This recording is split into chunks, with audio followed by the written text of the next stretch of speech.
Hello and welcome. This episode of the Sales Chat Show is brought to you by the Academy for Chief Executives. We hope you enjoy and benefit from this episode.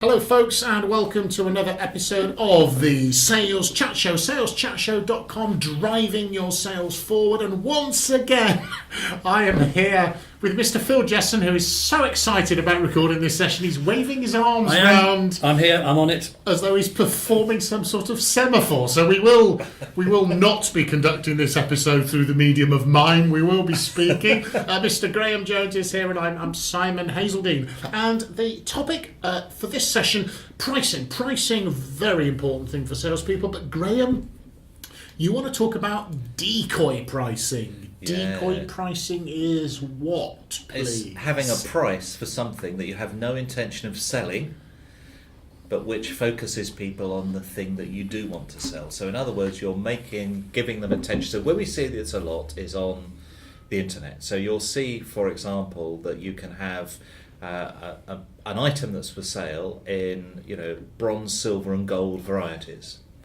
And the bronze variety might be something you have no intention of selling, that provides people with nothing. And so it's a decoy that focuses them on the higher priced items.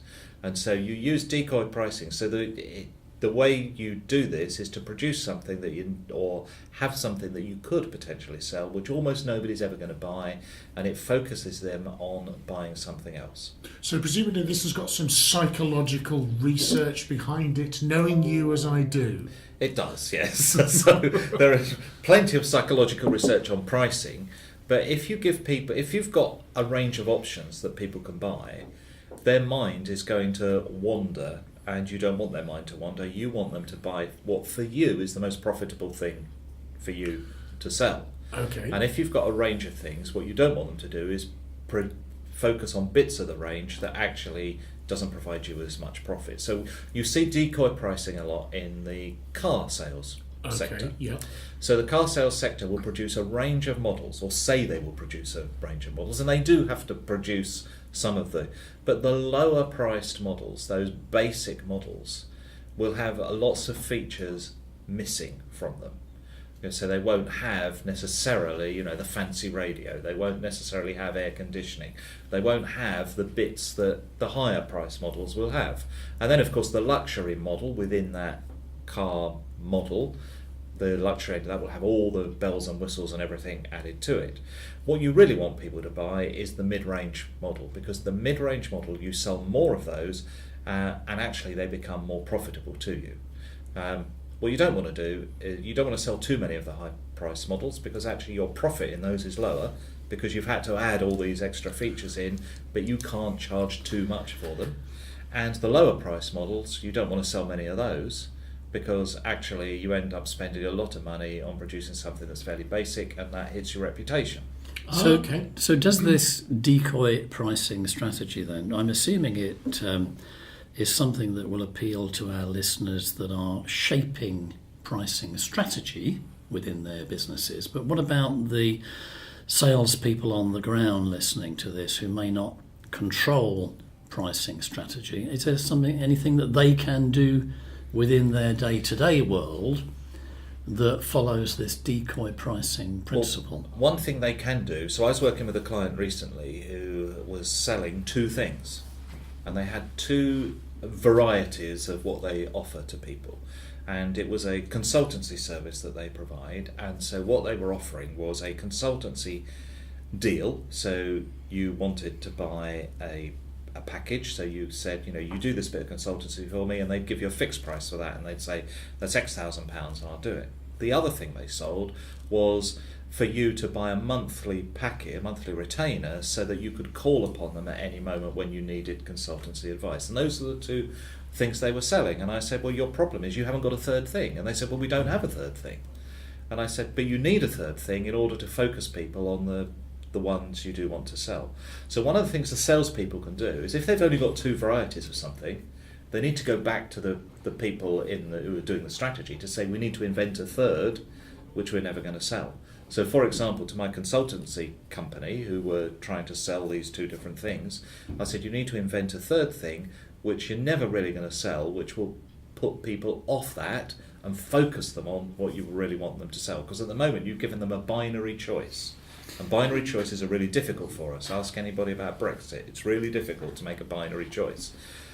You give people a choice of three, they can make a choice much more easily. So that consultancy company, eventually, having done some work, they come up with a quarterly subscription to something. Yeah, so it's a bit like the monthly subscription, but quarterly is a bit more nebulous for people. Monthly is okay. Every quarter is a bit more difficult to grasp. So they came up with a quarterly subscription, but that quarterly subscription had just one feature less than the monthly subscription. So you pay the same amount so you ended up paying the same amount per month. So the quarterly subscription was just 3 months. There was no difference in price, but there was one feature missing. So what that meant was that people going, well, okay, I get that. I only got 4 bills to pay rather than 12 bills to pay, but I'm missing this feature. So they ignore that now, and they focus on the monthly subscription, which is what he wanted people to focus on, and that's now what he sells more of. So if I was a salesperson on the ground, maybe I don't need to go back to my boss to change the strategy at a high level. Maybe when I am doing my proposal or my presentation, I need to make sure I've got 3 options, 3 possibles. Yeah.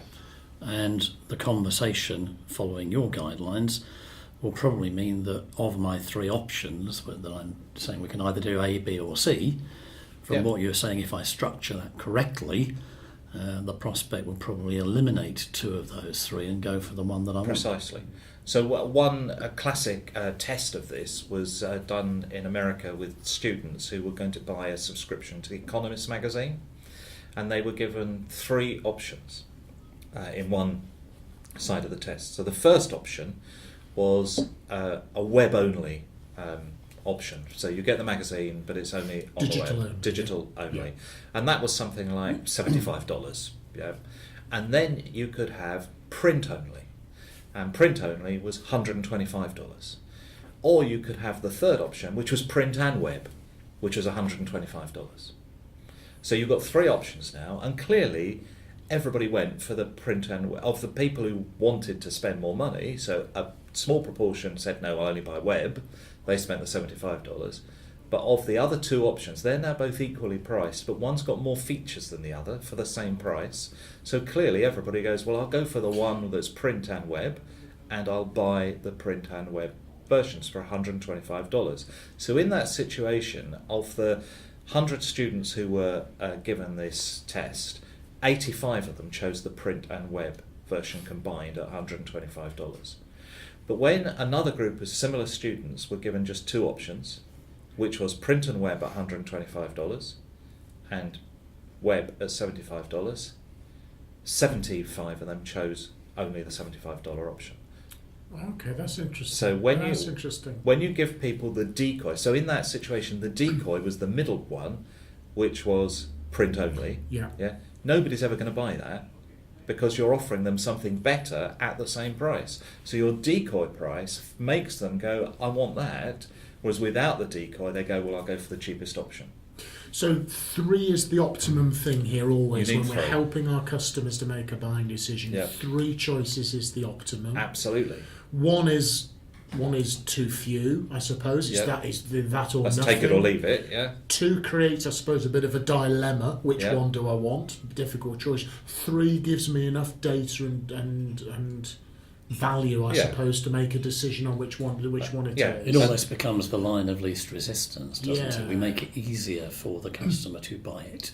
And is the one that you would ideally like them to take, is that to be positioned in, for example, in the middle from a pricing point of view, or how you present it? Is there anything about sequence? No, it doesn't matter. So sequence doesn't matter? Well, sequence matters when you present it in print. Okay. But if you're talking to people, it doesn't really matter. But the issue is that the decoy has got to be only marginally different from the one that you want them to buy.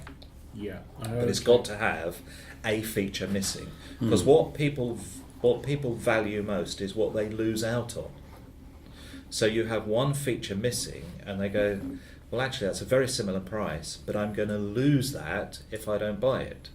What they don't focus on is if you've got the $75 versus $125 and you're gaining the print version versus the web-only version. They don't look at that gain. They go, well, to get that extra, that's 50 quid.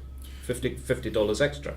So they see that, they don't see a gain, they focus on loss. Loss, yeah. So what you've got then is that they look at the two that are fairly close in price, or even the same price, and they go, well, actually, if I don't get that better option, I will lose out. Whereas if you've got the two that are very, stark difference, one's feature set A and one's feature set B, and feature set B is massively different to feature set A, they don't look at gaining those extra features. But when they look at A, they've got nothing to lose by looking at A. But if they look at A, B and C is marginally better than B, they focus on what they lose by not having C and not what they gain by looking at A. So they focus on that, and the result is they buy the most profitable thing and the I most... think that reminds me of a piece of research on, I think it was e-commerce, was showing the customer the best option first, and then showing them the next option which is cheaper but is missing some things, and then the third option which is again missing even more. If I recall correctly, it got a higher order value than doing it the other way around because of the loss principle. That's right. It's rather like you'd be taken for a test drive in a car that's got the extras on it, so then you experience a loss of those when you're placing Precisely. your order Yeah. if you don't. And So that loss thing Or is when you see the advert on the TV with the Go Faster stripes on, and then you Yeah. turn up in the dealership and you think, well, I want the one I've seen on the TV. Yeah, I've lost that. So, I've lost that. Yeah, so Wow. people focus more on loss than gain. So that's one issue. The order, when you're thinking about print or on web or handouts that you might give to people, detail aids and things, it really is important to focus then on the order, because the way people are presented with things focuses their mind as well. So if you think about when you see on those options on websites that ask you, do you want the bronze, do you want the silver, do you want the gold? Yes. It's usually in that order, so bronze, silver, gold, which means that people end up going to focus more on the silver than they are on the gold, because silver is in the middle. And all I say to people is, okay, where do they do that in the Olympics when they give the medals? Where's the gold medal position? The gold medal position is in the middle. Yeah, and they put the silver and the bronze either side of the gold medal because we focus on the middle. nice analogy. Yes. Yeah. So if you've got your top option, your option 1, option 2, option 3, and option 3 is the best option, that should be the middle one, not the far one. Interesting. So the sequencing there has a really important an imprint, interesting, yeah. important point. So that's kind of fascinating from a decision making, because we're actually helping our clients make a good decision here, and we're presenting the information in a way that helps them to do that. And the loss principle, reminds me of a friend of mine he's had a very expensive upmarket company come to give him a quote to fit out his office at home, his study. And he attempted to negotiate with the salesman, when he presented him the design. And the salesman very cleverly said, okay, yeah, we can reduce the price. We've just got to work out of this specification, what do you want me to take away then to get the price down? And he said to me, although he knows how this is done, his brain was going, no, don't take anything away. Okay, no problem, I'll pay that. So yes, Mr. Customer, we can get the price down for you. Which of this didn't you want? Yeah, Because then you're bringing in the loss. You're bringing in the loss thing. It's a bit of a worry, this episode, actually, because there's 3 of us that happen to be sitting here in this room, and clearly 2 of us are decoys. Yeah. I think that might be you and I, Simon. I think that's very, very clear and obvious. So I think Graham's got the gold medal round his neck, and Again, and Phil and I are going to go into the car park and fight it out for silver or bronze. So fantastic decoy pricing. Fascinating topic. Thank you very much, Graham, for sharing that. Hopefully that's been really useful to you folks. Get in there, have a listen again to this episode. Lots of very important stuff that'll help to drive your your sales forward. So I'm Simon Hazeldine, been joined as always by Mr. Graham Jones and Mr. Phil Jesson for the Sales Chat Show. Lots of other episodes available on saleschatshow.com for you to download and listen to or stream for free. So thank you very much for listening. Good luck and good selling.